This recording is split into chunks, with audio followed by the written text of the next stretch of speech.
Did you know that for a while the remote caffeinator was glitched and was raised above the ground? Normally this wouldn't be very interesting, but because of this glitch, we all found out that the caffeinator actually had a drill on the bottom of it. Well, now you do, and that's all this video is going to be. Hi, I'm Socks, or at least I will be after you subscribe to Socks Premium for just $6 a month. And I welcome you to one entire hour, and maybe more if I make this script too long, of useless facts about Risk of Rain 2. So grab the food, you're definitely eating this video too, sit back, and enjoy the video. I do want to say that, since this video has taken so long to make, some of the facts are now outdated. Even so, I will still be including them, and I will still try my hardest to find out which have since been removed and clarify that when the time comes. The angle of the fireworks when using an ICBM is not dependent on the interactable like you might expect, but instead is always tied to what angle you're looking at it from. Now that I've pointed this out, you're never going to see it the same way again. You've never seen the triple fireworks from the side before, and now you'll be thinking about that. You're welcome. For some reason, despite being able to stand on it, the anvil at the top of Helman Hatchery with Providence's Claymore will have items fall right through it. This makes me curious about if any other pieces of the environment are like this. The bundle of fireworks can be activated by opening the panel on the back of the escape pod. Doing this, however, won't work all that well. The Halcyon beacon also used to not work with the bundle of fireworks, but that has since been, thankfully, fixed. If an enemy has an item that gives you significant barrier, you can actually see the barrier on top of their health bar.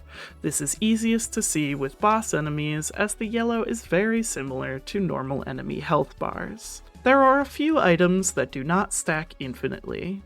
Technically, none of them do, as all items are limited by the 32-bit integer cap, but the ones I'll mention are actually kind of achievable in a normal run. The first limit applies to any item that has a stacking chance to activate. Upon reaching 100%, the further stacks won't do anything. Obviously, the various levels of proc coefficient in the game will affect what the cap of these items is, but it will rarely be over 100, as I believe the lowest instance of a proc coefficient value in the game is 0.1, though that's probably wrong. Lensmaker's glasses, and just crit chance in general, are locked at 100% chance, as crit is not affected by proc coefficient. Obvious exceptions for Railgunner due to her passive. The Beads of Fealty and Artifact Key will not do anything beyond one stack. Focused Convergence will do nothing after getting a third stack of the item. Fuel Cell will only allow up to 255 equipment charges. You can only carry 127 stacks of shaped glass because picking up a 128th stack will immediately kill you. I'm also going to include the encrusted and rusted key here, since technically they do not stack above 1, as further stacks don't technically do anything other than ensure you keep the item after using it. Every final boss in the game, except the Twisted Scavenger of course, have a short spawn cutscene. Mithrix and the Voidlings are 6 seconds long,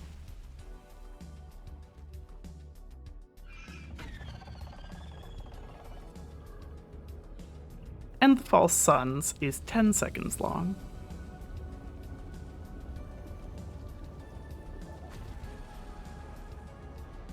For a while, the unstable transmitter hovered much farther above the ground compared to every other item when sitting on the ground.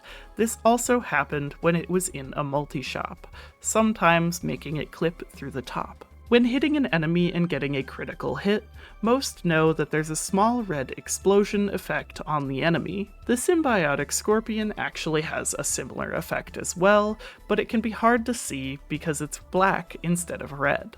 The Eclipse 8 icon is just slightly different from all of the other Eclipse icons, the spikes on the border being just in a slightly different position.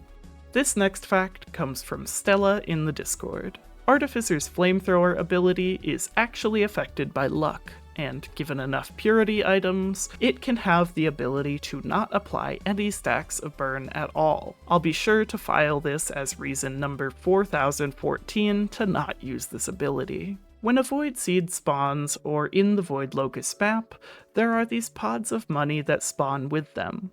When approaching them, these Void Barrel things say, "Crack this sucker open," as an interact prompt, which I just find so endearing. Picking up an ICBM after starting an instance of the bundle of fireworks will still add 2 more fireworks despite you hitting the interactable before. Additionally, if an interactable somehow stops existing after you start an instance of fireworks, the fireworks will continue firing at their predetermined rate. This is easiest to see with the remote caffeinator. When firing the crowdfunder for an extended period of time, it will begin to play music akin to a lottery machine.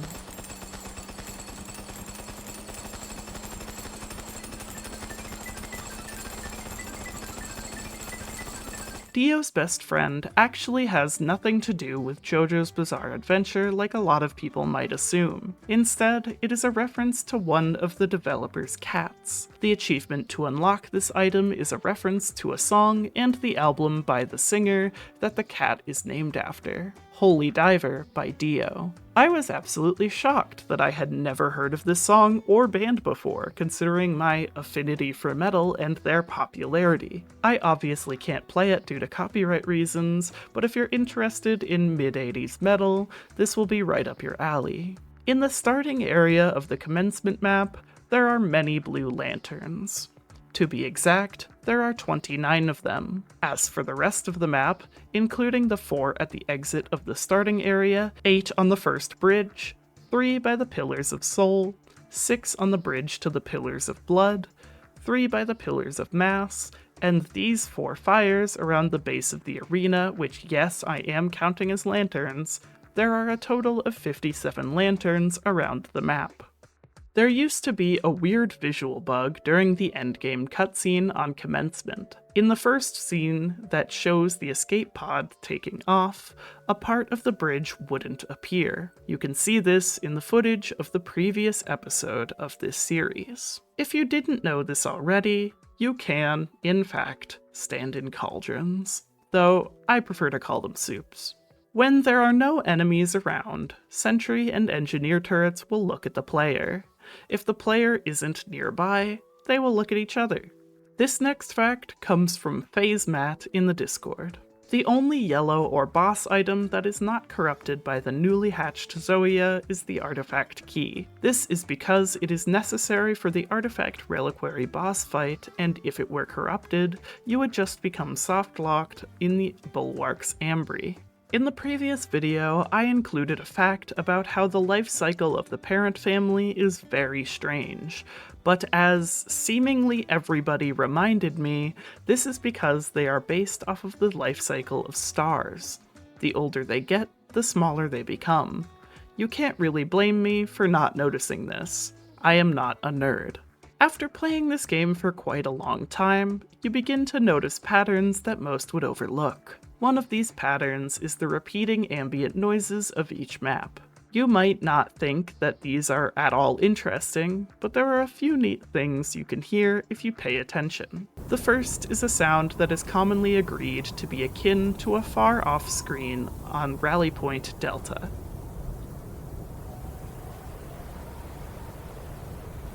This one in particular drives me a little bit insane since it distinctly sounds like what it would sound like if my father were to yell my brother's name. I won't lie and say that it's gotten me embarrassingly often. The second sound that you might not have heard is that on Helman Hatchery there are faint sounds of magma worms out in the distance.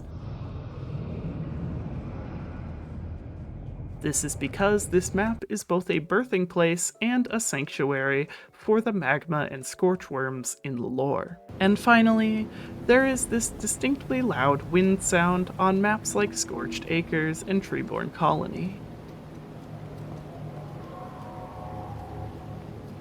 I and a few other people I've heard have noted that this sounds vaguely like a train horn. Who knows? Maybe we'll get a train map sometime in the future, but I doubt it. In the previous episode, we talked about the secret ability that comes when you turn into Heretic and lose one of your heresy items, Nevermore. This ability is basically useless, only making squawk sounds when activated, but did you know that despite this, you can still use it to proc the shuriken? Well, now you do. So, when you find yourself in this extremely niche situation, try and remember this fact. This may be a bit useful, but you can actually stand on top of the big leaves above the treeborn colony. Nothing will spawn up here, so I suppose you could use this as a sort of safe space to heal for a bit or something. Each void enemy is related or inspired by real-life ocean creatures. Void reavers resemble crabs, void jailers are based off of shrimp, void infestors closely resemble the giant isopod, the voidling itself is based off of the Japanese spider crab, void devastators are also creatively based off of crabs, and the void barnacles, shockingly, are based on barnacles. Also interesting is how the report number at the end of the Void Infestor's logbook entry is actually a hexadecimal code for your prison. The Void family of monsters also contains the largest and smallest enemies in the game, the Voidling and the Void Infestor. That is, if you don't include Providence's statue as its own enemy, which I don't. I spent embarrassingly long on this next fact, and also fully deleted all of the stills I made for it for seemingly no reason, meaning I had to make this completely from scratch. That's how committed I am. On the Scorched Acres map, there are a whole lot of both empty and full plant pots around the environment. In total, there are 158 pots on the first version of the map with both mountain access and the third raised platform. 101 on the second version of the map with mountain access and without the third raised platform, and 83 on the third version of the map without mountain access and with the third raised platform. Dividing each section of the map up into pieces, the far corner circle never has any pots on it. The first bridge from that circle to the main island has 31 pots. The main island never has any pots.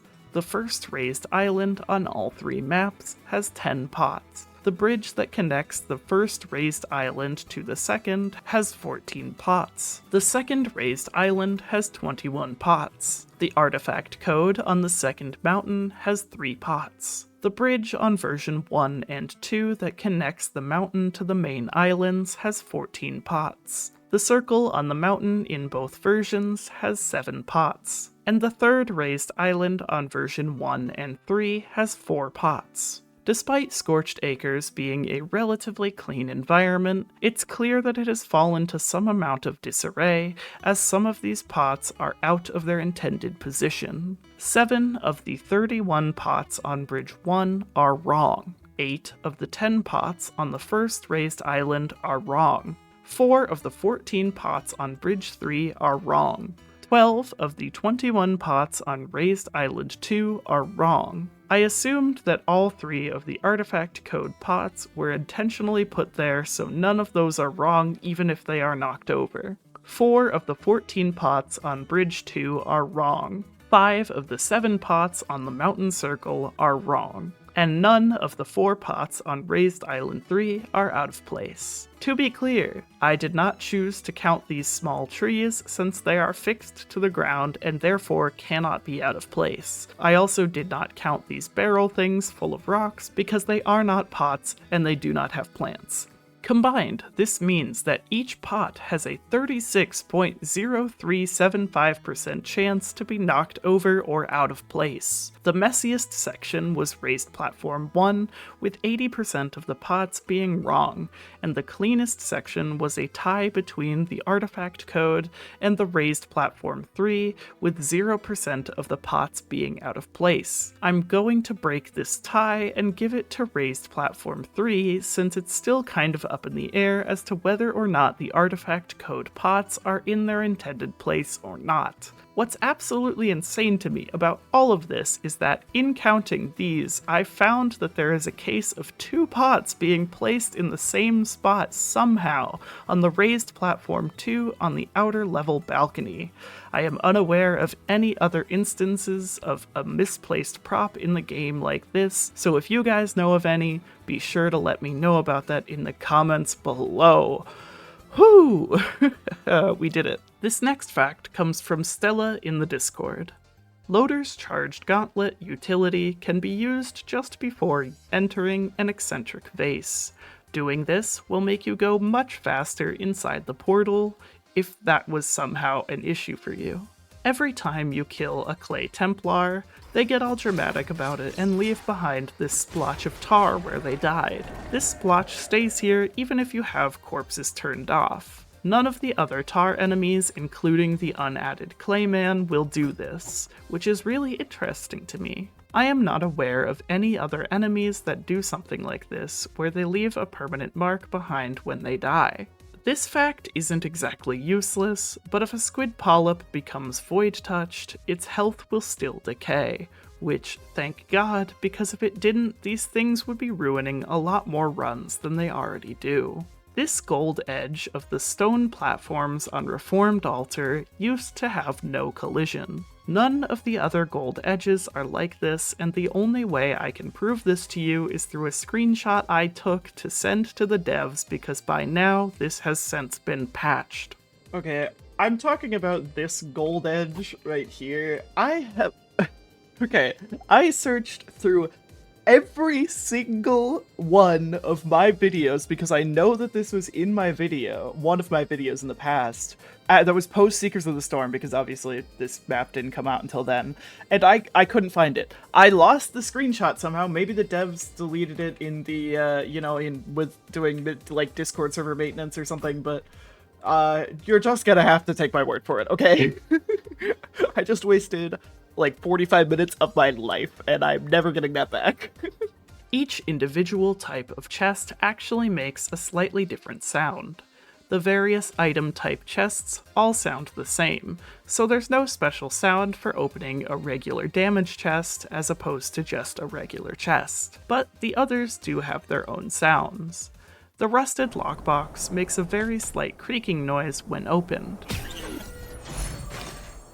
The regular chest make this noise, and the cloaked chest is no different. The equipment barrel takes slightly longer to open and makes this noise. The large chest make this sound. And finally, the legendary chest has to be all dramatic about it. I personally wish each chest variant had a different sound, but I suppose I'll have to live with the fact that that isn't going to happen probably. The warped echo actually makes a very slight sound when you take the additional instances of damage. It sounds like a marimba or xylophone. The artifact reliquary's aura actually works as a functional shield, and will not allow you to interact with things on the inside of it or shoot through it. If you have multiple artifact keys in your inventory, they will not do more damage when interacting with the artifact reliquary. This next fact comes from @miseryftnt on YouTube. The name of the planet Petrichor 5 is the word for the smell of rain, and specifically a chemical in bacteria called geosin. The origin of the name is Greek and is made up of the words Petra, or rock, and ichor, which effectively means blood. In the logbook, you can find a small diorama of each environment you can visit in the game, including the Hidden Realms. All of them are placed on a circular base with a few exceptions. These include Commencement, which is a hexagon, the 4 variants of Bulwark's Ambry, and technically the Bazaar Between Time, since it doesn't have one at all. Another fun thing about logbook dioramas is how seemingly rushed the diorama for Siren's Call seems to be. Some of the grass is hovering just above the ground. The spikes clip through the base of the diorama. and there is what seems to be a misplaced asset in the form of this what looks to be a snow-covered rock. As I'm writing this, I am just so excited about finding this silly little thing. This video is just a blast to make. The timed security chest that can be found in various locations around Rally Point Delta will only count up to T-minus 9 minutes and 59 seconds. After that, I suppose you'll just have to guess how late you were. Using the cheat engine mod Eralt, you can spawn in as some things you might not otherwise know about. This includes every monster in the game, including the removed enemies I mentioned in the previous video. This dark blue beetle guard, simply named Commando, which has a fireball primary fire, what looks to be a shield for a secondary, and a close-range slam attack for its utility. You can spawn as a scuffed version of Bandit, which, if I'm correct, is from the first game. The only notable difference with him is that his special is now his secondary, and in its place seems to be some sort of a flare gun type attack. You can spawn as a character named Bomber, which I like to call Commando, but he has scoliosis. He has a fireball primary attack, a secondary that seemingly does nothing, and then Commando's roll and suppressive fire. There is also a character named Sniper, which I like to call Commando, but he has scoliosis and is also covered in snow. He has a single-shot primary fire that reloads similarly to Artificer's primaries, a blindingly white scope for his secondary that seems to have an accurate distance measurer, Commando's roll again, and a special that seemingly only reloads your primary shots. You can play as Handy from the first game, who has a hammer swing for his primary attack, a hook shot for his secondary, a utility that seemingly does nothing, and a special hammer slam attack. There is a character named Enforcer that I like to call Commando, but he has scoliosis so bad that he turned into a rectangular prism. He has a single shot primary, a secondary that seemingly does nothing, and Commando's roll and suppressive fire again. There's Engineer. No, not that Engineer. Incredibly Scuffed Engineer. That has a melee primary, some sort of projectile that doesn't seem to do anything for a secondary, and a dash for a utility. There is this version of Commando that has a one-time use primary attack, has the same roll and phase round, and a roided out version of his suppressive fire. This incredibly scuffed beetle. You can also play as any of the drones, each equipped with their own abilities. This includes this black equipment drone with a minigun that does not work. Both slow and normal speed spectators, each of the individual phases of all of the final bosses, including weak as hell Mithrix, a whole host of inanimate objects which I can't show you because the camera completely breaks when you turn into them. And I made sure to save the best for last because also in this menu, there are 3 characters simply called Popmobile. The first one is just a jumble of wheels and shapes that shoots a burst of 2 bullets with its primary fire. It is very difficult to control. The second is a completely stationary object that has an automatic gun as its primary fire. And the third has no abilities, but most accurately resembles a car of all 3. I personally love the idea that at one point in development, the developers genuinely considered adding vehicles to this game. Remember the previously mentioned removed enemy, the Assassin? Well, an interesting thing I found out about it while looking into the previous fact was that the projectile it throws is actually this unique looking shuriken. A shame we'll never get to see this enemy in action. This next fact comes from @Centauros Productions 8827 on YouTube. It's a pretty simple one, but you can stand on drones. This can most easily be seen with the TC-280, but it works with other drones as well. The 3 enemies I mentioned in my previous video were not actually the only removed enemies in the game. Also in the files, there is this thing called an ancestral pod, which, if left alone for a bit, will spawn a parent enemy. You can destroy it early to avoid this. Something called an arc wisp, which, despite looking cool, was probably removed due to its close resemblance to the greater wisp. And finally, this enemy, which is called the Ancient Wisp, which doesn't really care that much that you exist. If we choose to play as this enemy, we can see that it had 3 attacks: a close range slash, a chargeable ability that spawned explosions around it, and an explosion centered on itself. When using Artificer's Ice Wall utility on a thin piece of environment or on the edge of a cliff, it will bend down awkwardly like this, despite not really making any sense. When giving an equipment drone a Samarang, it will not carry it in its claws like it would any other equipment. Instead, it will just float off to the side. Interestingly, though, it will also have a smaller Samarang hovering just above it. I am unaware if this happens with any other equipment items, but it's still interesting nonetheless. Normally, the Shrine of Blood's holdout zone is shown in red.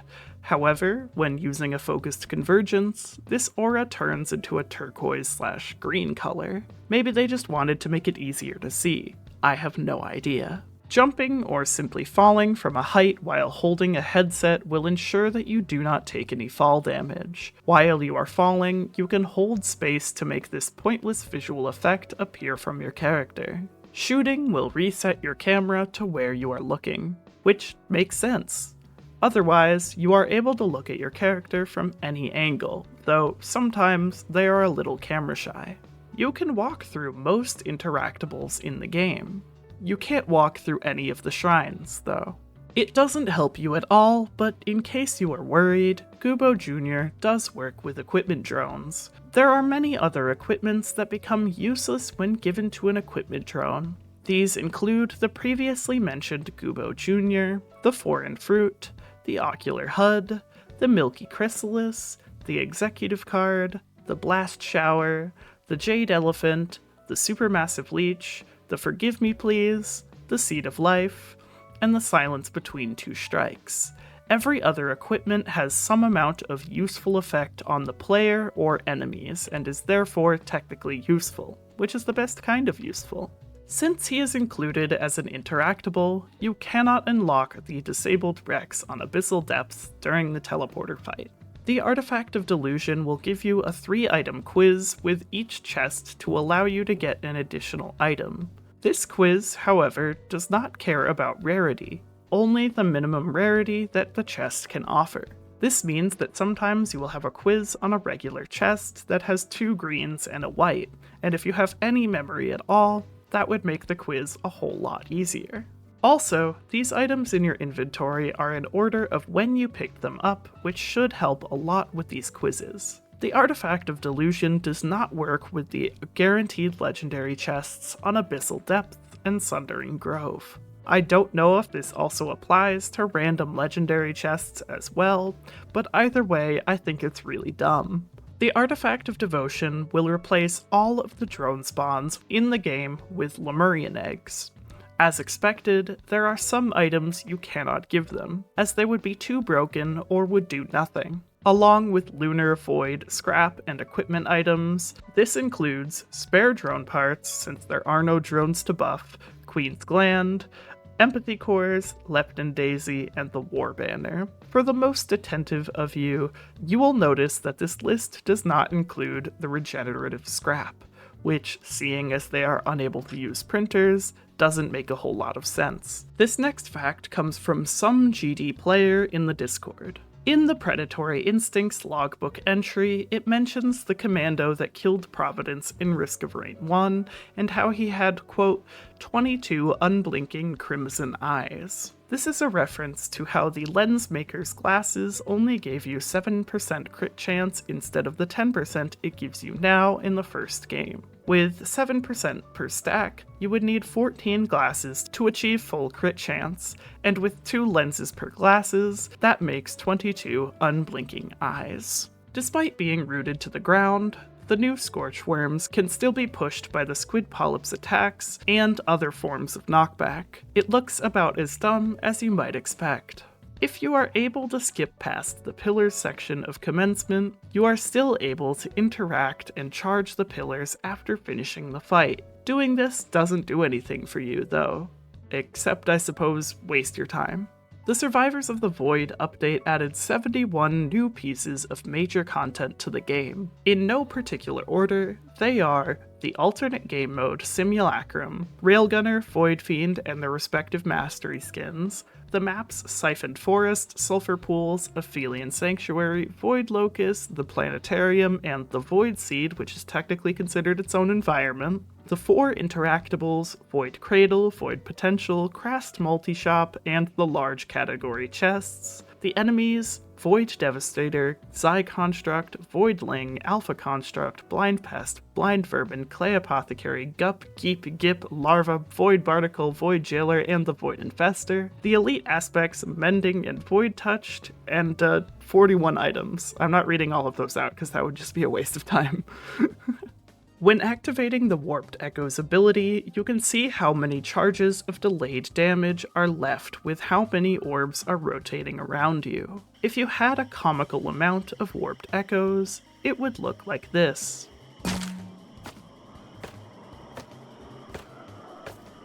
When picking up a growth nectar, the item model on your character is not the usual smaller version of the item, but instead a cute little flower crown. Much like the elusive antlers, the flowers will sparkle when the buff is active. When entering the commencement map, the map will spawn in a few enemies like any other map would. However, due to the nature of the moon's many cliffs and the lunar golem's tendency to slide around, this version of the lunar chimera will often fall off the map as you make your way across the bridge. This seems to happen for me basically every time I enter the area.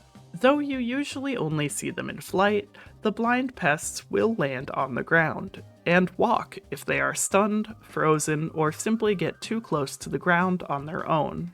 I hate to admit it, but I find this to be very cute. Despite being an interactable, the Scrapper will not activate your squid polyps or bundles of fireworks. The Scrapper is also unique in that you are still able to use it when it is outside of the teleporter radius. This next fact comes from @5pebblesE8s on YouTube. Void Fiend's secondary, Flood, allows you to rocket jump, but only if you are running the Artifact of Chaos. This works with the corrupted version as well, though it's not quite as effective. One thing I've always been bothered by in the game is the items section of the logbook. In my opinion, each rarity should be sorted alphabetically so that it's easier to find. For a while, I thought they might have been sorted by their internal names or something like that, which might still be possible. However, I failed to notice the obvious. The items in the logbook, with the exception of scrap, are ordered within their rarity and the order they came out, which I guess makes sense, but I'm still rooting for alphabetical sorting. In the opening cutscene of the game, we can see a conversation between Captain and Commando. The text for Captain uses the hex code 78A9EE. The text color Commando uses is just barely off-white with the hex code E7E8E8. If you ever somehow forget what artifact you just entered into the compound generator, fret not. Once you load into the Bulwark's Ambry, you can see which artifact you chose show up at the bottom of your screen for a brief period of time.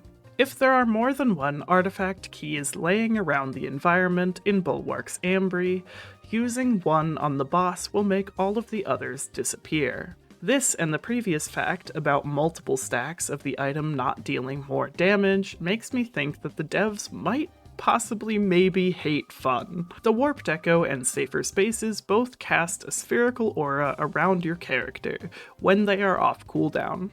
Interestingly, they are the same size, so they overlap each other strangely like this. What's silly is that the aura cast by the oddly shaped opal is smaller than both of them. I don't know if this is intentional or not, but it's still something I can't not notice when I'm playing the game. You are able to interact with command essences and the command interface when you are in Seeker's Sojourn ability.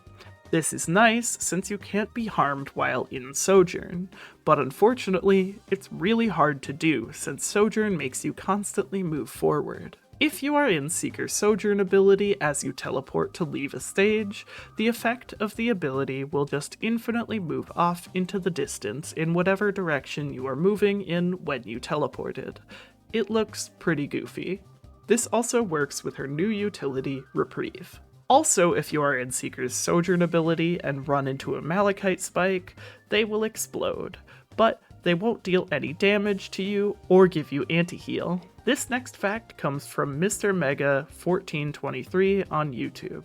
Chef's secondary, Icebox, requires you to complete the challenge It's Getting Hot in Here. This name is a reference to the song by Nelly called Hot in Here, and specifically the lyric, "It's getting hot in here, so take off all your clothes." I just had to sing it. Seeing as the challenge requires you to apply 20 stacks of burn onto Mithrix, and he notoriously is wearing nothing but a loincloth, this name choice makes a lot of sense. When you die, there are 46 different messages that will show up in the chat and in the top right of the endgame screen. Most of them have no requirements to appear and are just chosen randomly. These are, in no particular order: you are dead. You embrace the void. You had a lot more to live for. Your internal organs have failed. Your body was gone an hour later. Your family will never know how you died. You died painlessly. Your death was extremely painful. You have broken every bone in your body. You die a slightly embarrassing death. You die in a hilarious pose. You really messed up. You have died. Maybe next time. You have passed away. Try again? Choose a new character? Consider lowering the difficulty. Try playing on drizzle mode for an easier time. Not a trace will be found. Remember that as time increases, so does difficulty. This planet has killed you. It wasn't your time to die. That was definitely not your fault. That was absolutely your fault. They will surely feast on your flesh. The harder they fall. Beep, beep, beep. Close. Come back soon. Crushed, smashed, dead. Get styled on. Dead from blunt trauma to the face. Dead, as in DED. Wrecked. Your dead lol get wrecked. Sucks to suck. And you walk towards the light.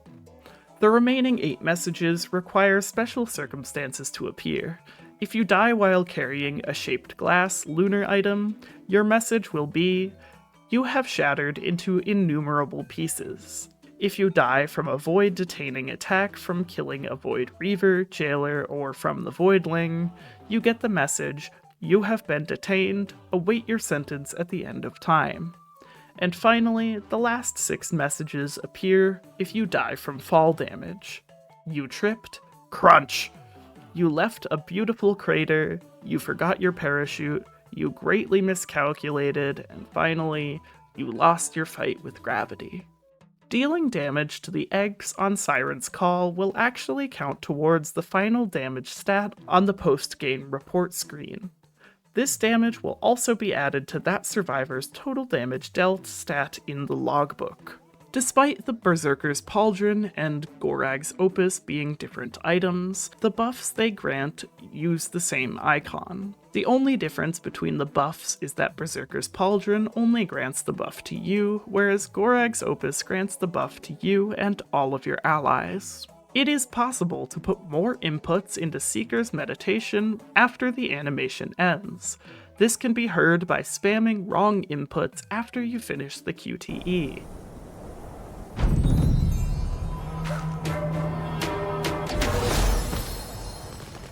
This doesn't do anything, I just thought it was funny. I noticed this while using the Herald cheat engine, but where there is the option to change your lunar coins and current money, there is a third option which I have never seen before. It only appears in the top corner upon cheating it in. I have absolutely no idea what it is used for, but it's definitely there.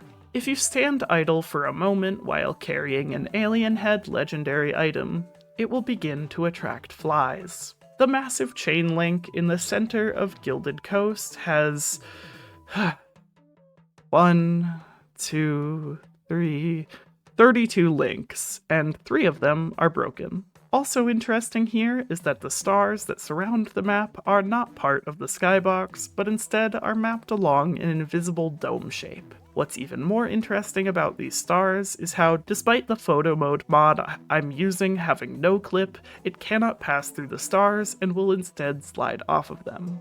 This next fact comes from @KormQZ on YouTube. The gilded aspect is the only elite aspect in the game that, when held by the player, actually has an activatable ability. Despite this, when you become gilded via the Wake of Vultures, the activatable attack will happen automatically without you actually pressing any buttons to activate it.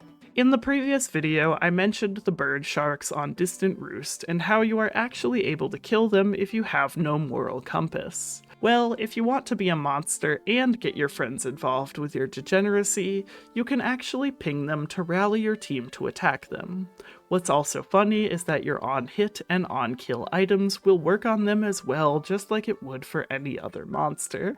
Another strange aspect about the pinging system is that you can actually ping the lunar rain shards that the false sun calls down in the second and third phase of his fight. In the chat, it will say that you want to attack them, even though you cannot do any damage to them, seeing as they are inanimate objects. Yet another interesting thing about the ping system on the Prime Meridian is that when you ping anywhere on the arena before you actually reach it, your ping will be centered on the arena instead of being exactly where you clicked. This is assumedly meant to signal everyone that you want to generally go to the arena instead of going to some random piece of debris, and I honestly think that's pretty cool.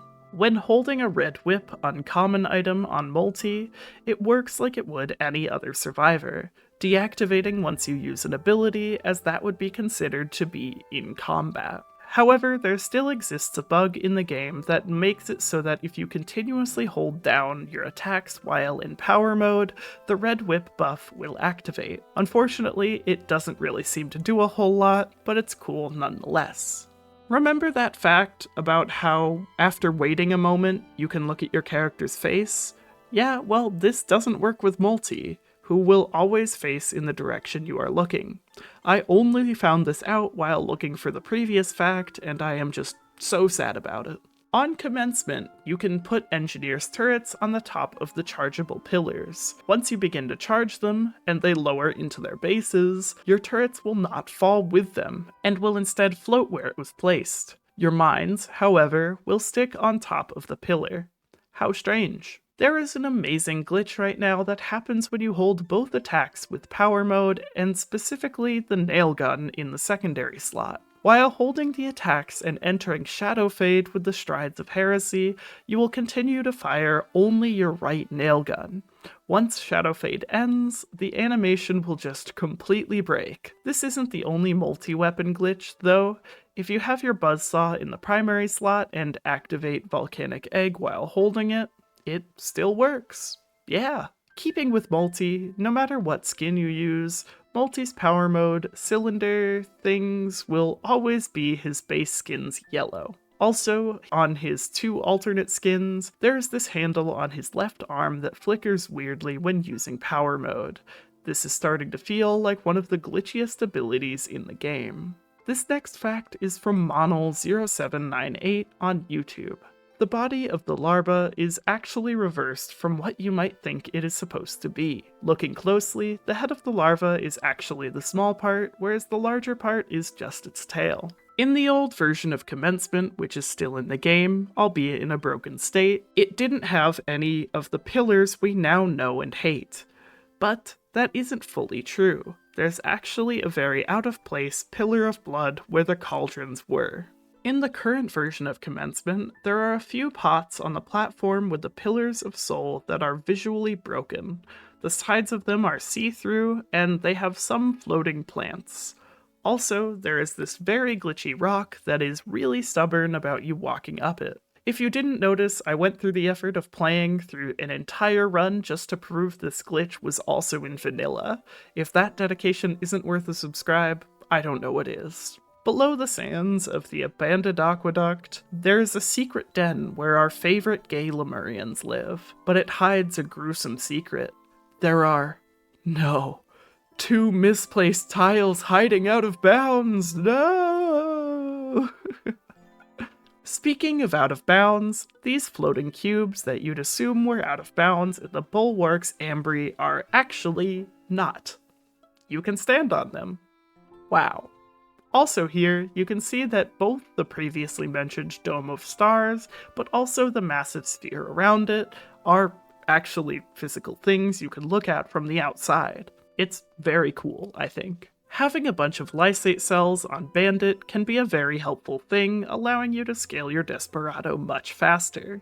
However, you must be careful with this newfound power. Spamming the button before your gun actually fires will consume the charges without actually using the ability. You probably don't want that to happen. I'm just going to straight up recycle this fact from the wiki word for word because I really can't put it in a better way. Moving at 300 miles per hour, the requirement to complete Loader's Earthshatter challenge, would be the equivalent of being hit by a Bugatti Chiron Supersport. Using a special calculator, moving at 300 miles per hour while using Charged Gauntlet would amount to 2,000 tons of force, equivalent to 13 whales or 2 football stadiums. However, that answer was reached using the weight of an average adult female, 110 pounds, and not the weight of loader gear itself. If using the loader gear measurement instead, punches at 300 miles per hour would be the equivalent to 5,729,489 tons of force. Looking at the Alpha Constructs model in its logbook entry at just the right angle will make parts of it disappear, allowing you to see inside of it. With Akrid's epidemic ability spreading to 2 different enemies per instance up to 20 times, the potential maximum of enemies you can affect at once is 1,048,577. This is complete overkill, seeing as the maximum number of enemies that can even be spawned at once is only 40. Many items have idle animations when floating around your character. I'm not going through every single instance of this, but one I will point out is the Eulogy Zero because it is simply adorable. It does a little flip. Shadow Fade usually makes you completely intangible to all sources of damage. However, this doesn't apply to natural hazards like the lava in Helman Hatchery and the various instances of Void Fog around the game. It's very strange to me, personally. If you are intangible, like in Shadow Fade, when the phase 2 or 3 False Sun laser attack begins, it simply just won't. If the damage you took that activated your Warped Echo was a type of knockback, each consecutive hit given by that Warped Echo will apply that knockback too. This is most noticeable in the False Sun boss fight with his slam attack. The smaller radio tower on Rally Point Delta will always be straight up and functional. However, on the simulacrum version of this map, this tower has since been destroyed and knocked over. Many of the other simulacrum maps have debris floating around and are generally in disarray, but this example on Rally Point Delta is the most obvious. Another oddity on the simulacrum maps is on the Aphelion Sanctuary variant, where the normally darkly colored jade circles have completely incorrect lighting. It just doesn't fit at all, and I have no idea how this could even happen in the first place. Game development is weird. If you have enough movement speed, you can outrun pickups like Monster Tooth Orbs and Gore's Tome Nuggets of Gold. I believe the minimum amount of movement speed you need to achieve this is 1 goat hoof and 4 energy drinks. These items make you move at almost the exact same speed as the pickups I took, and it looks really dumb. The previous fact can actually be to your detriment, and not just because you'd have to stop moving to actually get the pickup. But this actually makes it far easier for your allies to steal your pickups from you. And oh, by the way, your allies can take all of your pickups. This is fine for the Monster Tooth, but not so fine for your Nuggets of Gold.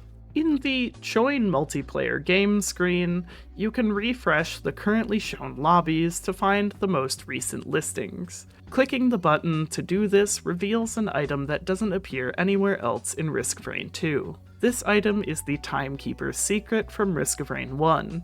What it did was stop time, assumedly for everyone but yourself, when you got to low health. In Risk of Rain 2, it's just used as this cute little reference to the original game. The game's difficulty scale has 9 different levels. They are easy, normal, hard, very hard, insane, impossible, I see you, I'm coming for you, and ha ha ha ha. There are also remnants of a very easy difficulty left in the game files, but this does not show up anywhere in the game. As of May 5th, 2025, you can find me in the credits of the game. I am there due to being part of the playtesting team for Seekers of the Storm 2.0 updates. There are other people named with me, and they are YouTuber Biznap, modder Orbeez Eater 22, modder Swuff, YouTuber Race, YouTuber Disputed Origin, modder Wolfo, modder King Enderbrine, modder Harbinger of Me, modder Buns, modder Muffine, modder Nebby1999, modder The Time Sweeper, modder Hifu, modder Jade Cascade, YouTuber Raydans, modder Chinchi, YouTuber R&D Thursday, YouTuber Cabbage, and YouTuber/Loremaster The Grove Tender. If you travel to the wiki for this game, you can find all of our names listed next to a list of all of our social medias. Clicking through this, I was surprised to see that I have a link for merch listed here. This is strange because I don't have merch. Clicking on it brings you to Biznap's merch store, so I'm just going to assume that this was a formatting error on the website. To clarify, as of this video, I do not have any merch, so sorry if this got any of your hopes up. You can play Risk of Rain 2 in 11 different languages. They are American English, Spanish, French, Italian, German, Japanese, Korean, Brazilian Portuguese, Russian, Turkish, and Simplified Chinese, or commonly known as Mandarin. Every single song in the Risk of Rain 2 soundtrack is a reference to rain, storms, or otherwise water-related things. I'm not going to read out every single reference because that would take forever, but a funny one that I want to point out is the song Nocturnal Emission, which is the scientific name for a wet dream. The Beatles' idle animation in its logbook entry is completely broken and just looks really weird. I hope he's okay. On the Steam store page for Seekers of the Storm, there is a scene with Artificer Rex and Loader facing off against a stone titan. Artificer is using her Snap Freeze utility, except it's not quite right, having only 6 pillars instead of the proper in-game amount of 12. I suppose some of them were broken. Also on the Steam store, there are 10 items that can be seen on the various survivor models of the Seekers of the Storm store page. They are the Bison Steak and 57-leaf clover in the first chef image, the Longstanding Solitude and Electric Boomerang in the second chef image, the Sail Star, Bolstering Lantern, and Warped Echo in the second Seeker image, and the Tougher Times, Wax Quail, and Bundle of Fireworks in the Reformed Altar image. After scouring through the other screenshots, I am confident there are no other items that can be found in these images. The 57-leaf clover in the first chef image seems to be in the wrong place, as, in-game, it appears on the side of his head and not on his wrist. However, I might be looking into this too much because the clover might just be part of the splash of items flying around Chef as he cooks. The bolstering lantern on Seeker's belt in her second image is definitely in the wrong area, as in-game it actually hangs off the front of her belt, not the back. All of the other items are in their proper spots. This next fact comes from @DuncanMartin9120 on YouTube. If you are carrying an equipment when you take the fuel array from the back of the escape pod, the equipment you are carrying is placed in the escape pod in place of the fuel array. It looks really dumb. This also happens with the Prion accumulator in the locked security chest on Rally Point Delta. Though you can always change the direction you are looking while in Seeker's Sojourn ability, your model will always point the direction that you are looking when you activated the ability upon leaving it. At the endgame screen that appears when you either die or defeat the game, there are 13 different stats on the left side of the screen. Each stat assigns a certain amount of points which don't actually do anything for you except make you feel good. Time alive gives you 1 point per second you live, 10 points per kill, 100 points per minion kill, no points for deaths, 0.1 point per 1 damage dealt, 0.1 point per 1 minion damage dealt, 1 point per point of damage dealt towards your most damage dealt, no points for damage taken, 100 points per level reached, 1 point per gold collected, 100 points for each item collected, 100 points for each stage completed, and 35 points for every purchase made. Fun drinking game idea, drink every time I said point. The Shatterspleen had 3 concept art alternatives. I absolutely hate all of them, and am very thankful they went with the version they did. The Hermit Crab has 2 hidden claws on its underside, which you would likely never see without looking at it in the logbook. These are assumedly to help root itself to the ground and possibly eat as well. I'd love it if someday we got a Subnautica adjacent mock biology anthropology thing for the monsters of Risk of Rain 2. Within the logbook, there are numerous instances of people being injured or killed in the entries for the items. I will list all the ones I could find now. The chronic expansion alludes to soldiers attacking each other due to overdoses of phencyclidine, which is a chemical found in PCP. The person in the Lensmaker's glasses logbook entry is thrown to the ground by a stone golem, but survives. The medkit alludes to an injured group of soldiers recovering from a battle. The oddly shaped opal implies the death of a person named Parker. Someone named Jamie takes a bullet to the shoulder in the repulsion armor plate logbook entry. Someone named Johnson is recovering from a leg wound in the Roll of Pennies entry. 2 people harm themselves through negligence after playing with a stun grenade. The Tri-Tip Dagger's logbook entry implies it was used by a serial murderer. There is a mountain of corpses mentioned in the War Banners entry. A woman named Eleanor is slapped in the Warped Echoes entry, though the injury is superficial. The Bandoleer's entry mentions people being dragged behind horses. The Berserker's pauldron was found in a dead soldier's hands. 2 people named James and Kite die in the Breaching Fins entry. The death mark mentions a professor that has fallen ill. The people in the Noxious Thorn entry are attacked by clay enemies, but one of them survives. Someone is slapped in the Squid Polyps entry. The soldier in the 57 Leaf Clovers entry walks past many other dead soldiers. Someone begs to be killed with the ceremonial dagger in its entry, and is assumedly successful. The man in the Electric Boomerang's entry suffers multiple injuries. The Head Stompers are actually a medical device for people from lower gravity planets to adjust to higher gravity ones and, in turn, avoid shattering their femurs. A man in the Happiest Masks entry seems to be injured in some way, but it's not specific.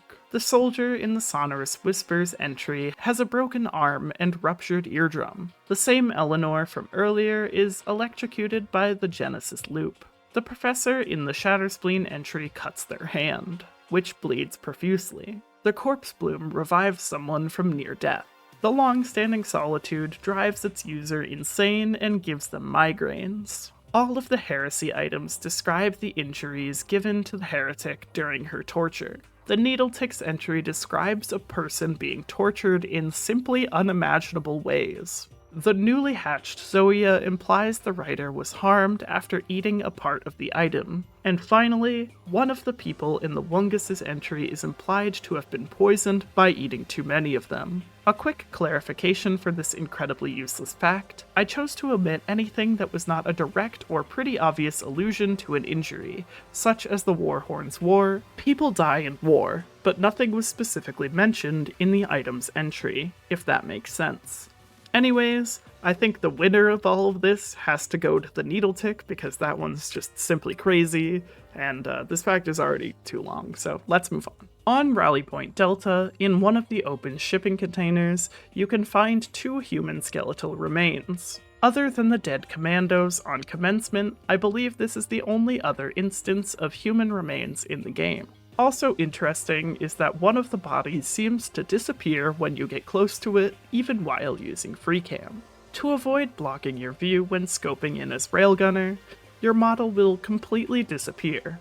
This can most easily be seen with the photo mode mod, but it is incredibly hard to control due to its zoomed-in nature. On the character select screen, clicking through the various skills will not change anything about that character's model with the obvious exceptions of skins. There are 3 exceptions to this rule though. Engineer's turret will change behind him, as will the mine he's holding in his hands, and Chef's whole fire versus ice thing will change depending on which you choose. I honestly think they missed out, especially with characters like Artificer and Multi, who could have had their abilities changed around their hands according to which primary fire you had equipped. Another minor disappointment of the character select screen is only 4 survivors have idle animations beyond their simple breathing ones. Railgunner's backpack takes a second to cool off, Seeker does this little salute, as well as changing the position she meditates in. False Sun briefly loses control, and Chef both looks around and scrapes his cleaver and pizza cutter together. Again, why can't we have Bandit flip his gun around or something? Following the trend of naming things in the game after Gearbox and Hopoo employees, Chef's mastery skin, Prez 10, is named after Preston Wheeler, who is just the coolest because when I couldn't make it out to the Creator Summit in Texas due to being sick, he went out of his way to send me this t-shirt. So I'd say he absolutely deserves the recognition. If you've never taken a look at what the encrusted key actually looks like beyond its icon, you'd see that it is designed to look like a skull, closely resembling that of a bird.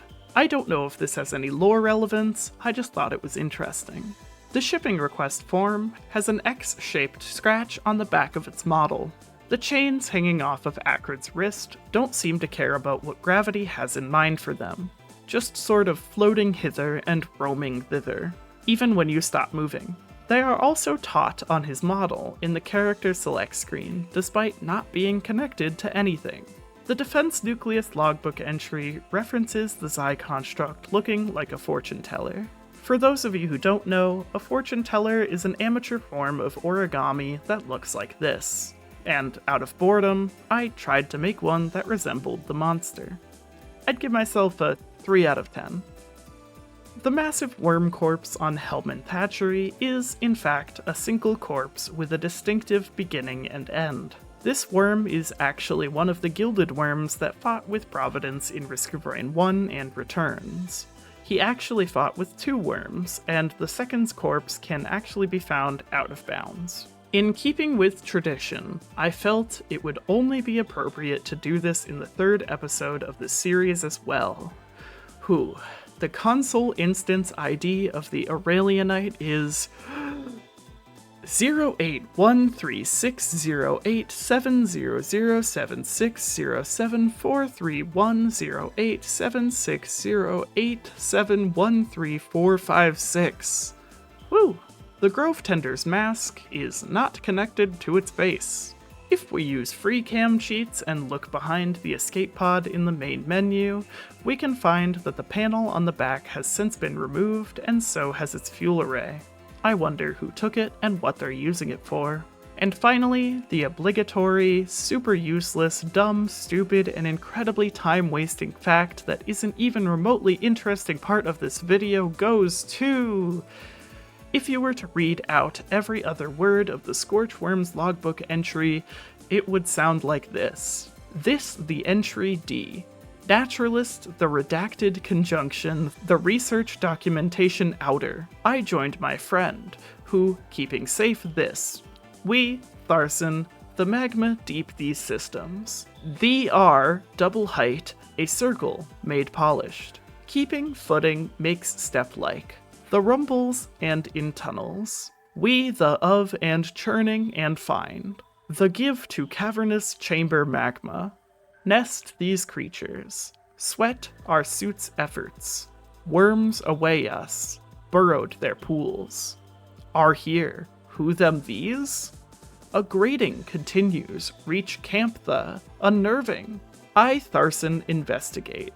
Find at. Near size Omega's leech. Of.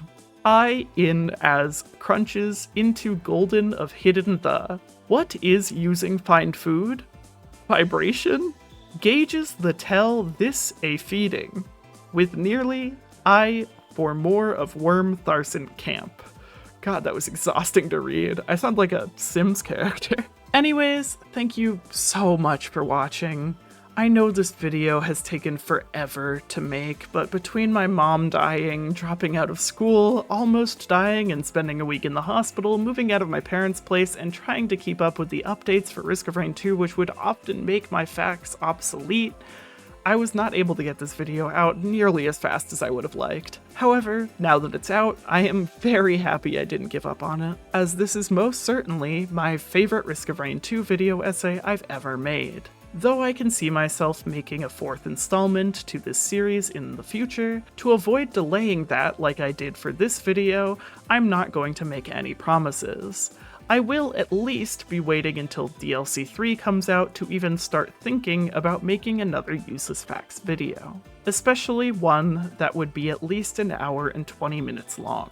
I want to make a supercut of all 3 current episodes, but since this one has taken so long, the first 2 episodes have since been lost to time, and I would only be able to get them in super low quality. I might still try if I can, but we'll get there when we get there. In keeping with tradition, I have hidden one of my Socks Needs Help emotes somewhere in this video. The first person to find it and comment the timestamp and description of its appearance will have their comment pinned. Anyways, thank you so much for watching through to the end of this video. Thank you to our YouTube members for helping to make the videos like these possible.